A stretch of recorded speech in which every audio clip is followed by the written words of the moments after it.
शिवसेना आझादनगर शाखा उद्धव बाळासाहेब ठाकरे पक्षाच्या वतीने दरवर्षीप्रमाणे तिथीप्रमाणे शिवजयंती उत्सव तसंच शिवसेना उपनेते स्वर्गीय अनंत तरे यांनी कित्येक वर्षांपासून सुरू केलेल्या किल्ले स्पर्धेचा बक्षीस वितरण सोहळा संपन्न झाला। शिवजयंती उत्सवाच्या सुरुवातीला छत्रपती शिवाजी महाराजांच्या पुतळ्याची पूजा करण्यात आली।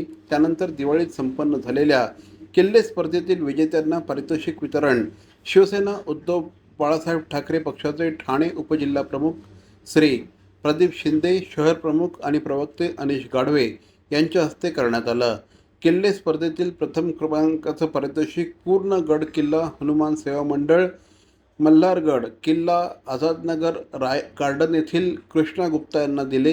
तर दुसरं पारितोषिक पद्मदुर्ग किल्ला साईकृपा मित्रमंडळ रायगड किल्ला नवदुर्ग मित्रमंडळ गोपाळ मित्रमंडळ लोहगड किल्ला वीर बजरंग मित्रमंडळ यांना देण्यात आलं। यावेळी शिवसेना आझादनगर शाखा आयोजित शिवजयंती उत्सव किल्ले स्पर्धेचे आयोजक आणि शिवसेना उद्धव बाळासाहेब ठाकरे पक्षाचे ठाणे शहर समन्वयक माजी नगरसेवक श्री संजय तरे, त्याचप्रमाणे माजी नगरसेविका महेश्वरी तरे यांच्यासह योगेश भोईर, विभाग प्रमुख मयूर पैरकर आदी उपस्थित होते। नमस्कार। प्रथम सर्व नागरिकांना शिवजयंतीनिमित्त हार्दिक शुभेच्छा। आमच्या आझादनगर शाखेतर्फे सगळ्यांचे धन्यवाद व्यक्त करतो पहिला मी।